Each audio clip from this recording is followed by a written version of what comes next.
अस्सलाम वालेकुम students of class 5। बेटा कैसे हैं आप लोग? आई होप कि आप बिल्कुल ठीक ठाक और खैरियत से होंगे। सो स्टूडेंट्स, जैसा कि आपको पता है कि आज हम लोगों ने अपनी रीडिंग कंटिन्यू करनी है। कल हम लोगों ने एक न्यू चैप्टर स्टार्ट किया था, यूनिट नंबर 4। हम लोगों ने उसकी रीडिंग स्टार्ट की थी, हम उसकी रीडिंग कंप्लीट करेंगे।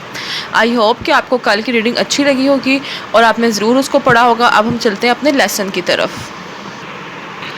तो स्टूडेंट्स, जैसा कि आपको पता है कि यूनिट नंबर 4 था हमारे पास कलेक्टिंग थिंग्स। कल हमने पढ़ा था चीज़ों को जमा करने के बारे में, हमने पढ़ा था हॉबी के बारे में, ठीक है। तो आपने मुझे लाजमी बताना है कि आपकी फेवरेट हॉबी कौन सी है। अगर आपने कुछ चीज़ें जमा की हैं तो वो कौन सी चीज़ें हैं। तो हम चलते हैं अपनी आज की रीडिंग की तरफ। तो students, we are on the page number 41। तो सबसे पहले आप अपनी आज की डेट मेंशन करेंगे। आज डेट है 18 मई और डे लिखेंगे ट्यूसडे। ये सब आप पेंसिल से लिखेंगे। अब हम अपनी रीडिंग स्टार्ट करते हैं। One of the reasons why stamp collecting was so popular is because stamps were easily obtained. Most people had friends in distant places who wrote letters to them. One of the reasons why stamp collecting was so popular, टिकटें जमा करने के इतने मकबूल होने की एक वजह यह है, is because stamps were easily obtain, कि टिकटों को हासिल करना आसान होता है, क्योंकि टिकटों को हासिल करना आसान होता है। Most people had friends in distant places who wrote letters to them. अक्सर जो है वो लोगों को या ज़्यादातर लोगों के दूर दराज जगहों पर दोस्त होते हैं जो कि उनको, या दोस्त थे जो उनको खत लिखते थे। Quite often children became interested in writing to a pen friend, a person whom they had never met and who lived in a foreign country. Quite often children became interested in writing to a pen friend. अक्सर बच्चे किसी कलमी दोस्त को खत लिखने में दिलचस्पी लेने लगते। A person whom they had never met and who lived in a foreign country. ऐसा एक फ़र्द जिससे कभी इन्होंने मुलाकात नहीं की या जिससे कभी इनकी मुलाकात नहीं हुई और जो किसी गैर मुल्क में रहता था। When an envelope with a colorful stamp arrives in the post, you may say, "What a lovely stamp! It's a pity to throw it away." When an envelope with a colorful stamp arrives in the post, you might say, जब किसी रंगीन सी ticket वाला लिफाफा डाक में पहुंचता तो मुमकिन है आप कहें, व्हाट अ लवली स्टैम्प, कितनी प्यारी टिकट है। It's a pity to throw it away, इसको फेंकना बुरी बात है। That stamp when becomes the first in your collection, तब यह टिकट आपके मजमूए की पहली टिकट बन जाती है। It is the start of a new and interesting hobby, ये किसी भी एक नए और दिलचस्प मशगले का आगाज़ है। There are many ways of keeping a collection. Stamps may be put into an album. Stones or bottles will have to be kept in cabinets or in boxes, and flowers can be pressed and pasted into a scrapbook. There are many ways of keeping a collection. मजमूए को रखने के कई तरीके हैं। Stamps में भी put into an album, टिकटों को एल्बम में लगाया जा सकता है। स्टोन्स और बोतल will have to be kept in cabinet और इन बॉक्सेस, या पत्थर या बोतलों को अलमारियों में या फिर बक्से में रखा जा सकता है।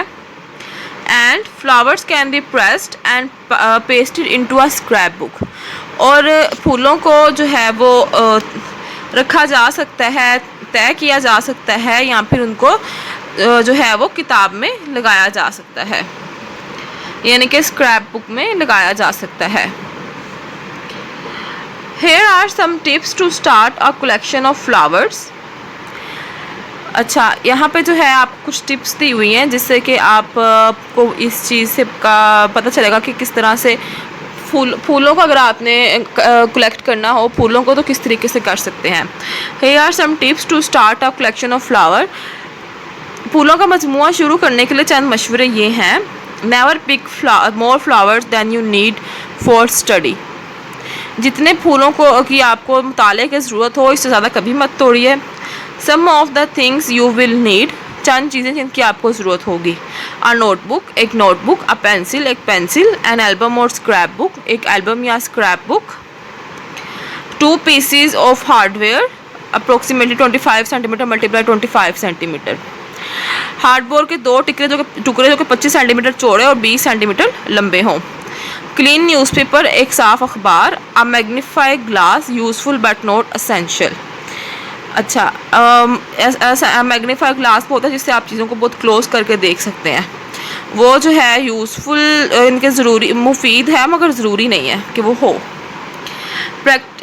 Practice drawing so that you can copy a leaf or a flower with accuracy and speed.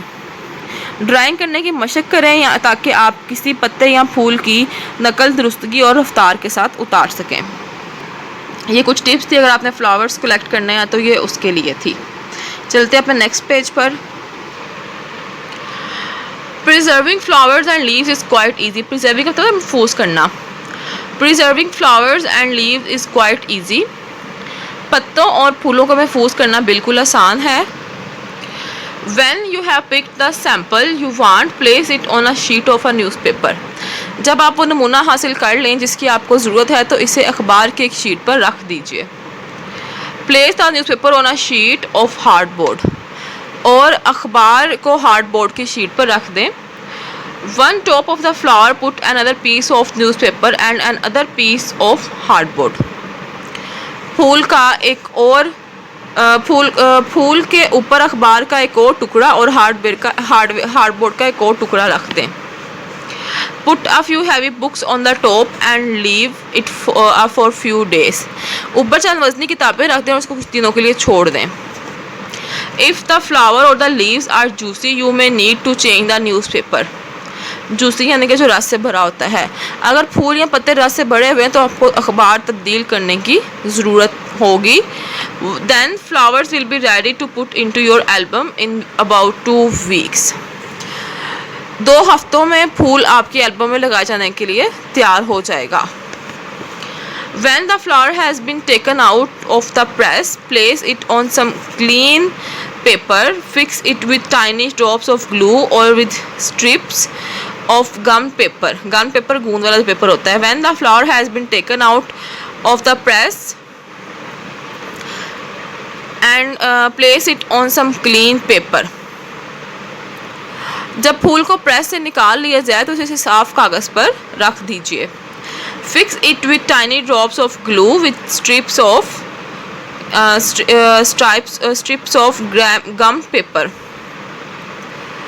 गूंद की जो छोटी छोटी बूंदें होती हैं ना, गूंद की छोटी छोटी बूंदों या गूंददार कागज़ की पट्टियों की मदद से इसे चिपकाएं। Paste the whole page in your album, पूरे सफ़े को अपनी एल्बम में लगा लीजिए। In addition to putting samples of flowers in your record book, you will have to make notes about the flower. In addition to putting samples of flower in your notebook, फूलों के नमूनों को अपनी record book में लगाने के अलावा you will have to make notes about the flowers. आप फूलों के मुतल्लिक अंदराजात भी लिखने पड़ेंगे, यानी कि आप जब आप फूलों को लगाएंगे अपनी किसी भी बुक पर तो आपको जो है वो उसके बारे में इंफॉर्मेशन भी लिखनी होगी, तो उसका नाम वगैरह लिखना पड़ेगा, उसकी खासियत लिखनी पड़ेगी वगैरह वगैरह। You can record the name, when and where it was found, its size, the color and shape and any other details you wish. आप इसका नाम लिख सकते हैं, ये कहाँ और कब मिला है, इसकी जिसामत, रंग और साख्त और कोई और भी तफसील जो आप चाहें। If you are good at drawing, you can make drawings of the flowers and the plants that they come from. और अगर आपकी ड्राइंग अच्छी है तो आप फूलों की और इनके पौधों की तस्वीर बना सकते हैं जिनसे ये हासिल हुए। तो ये आपको तरीका बताया गया कि किस तरीके से आप जो है वो फ्लावर्स को अपनी बुक पर लगा सकते हैं और किस तरीके से आप जो है वो फ्लावर्स की कलेक्टिंग कर सकती हैं। और अगर आपको फ्लावर्स कलेक्ट करना पसंद है तो आप इसको फॉलो करते हुए ज़रूर फ्लावर्स जो हैं वो कलेक्ट करें और अपनी जो है वो रिकॉर्ड बुक पर लगाएं। यहाँ पर हमें एक रिकॉर्ड बुक की तस्वीर दिखाई गई है। यहाँ पर जो है फ्लावर है जैस्मीन, डेट है उस 14 जुलाई को, यानी कि उसने वहाँ से जहाँ उसने ये लगाई है। Place Azad garden, size 1.5 centimetre, colour white, notes grows on a creeper. तो ये उन्होंने उसकी जो है वो पेटल्स की तस्वीरें बनाई हुई हैं, उसके बाद उसकी जो है वो लीव्स यानी पत्तों की तस्वीरें बनाई हुई हैं। तो इस तरह से भी आप जो है वो अपनी जो रिकॉर्ड बुक है वो बना सकते हैं। तो उसके साथ जो है वो हमारी आज की रीडिंग कंप्लीट होती है। आई होप कि आपको रीडिंग अच्छी लगी होगी। आपने इसको लर्न करना है और आपने इसको लाजमी जो है वो अपने ट्यूटर या पेरेंट्स को सुनाना है। तो क्लास अपना बहुत सारा ख्याल रखिएगा। Stay home, stay safe. अल्लाह हाफिज़।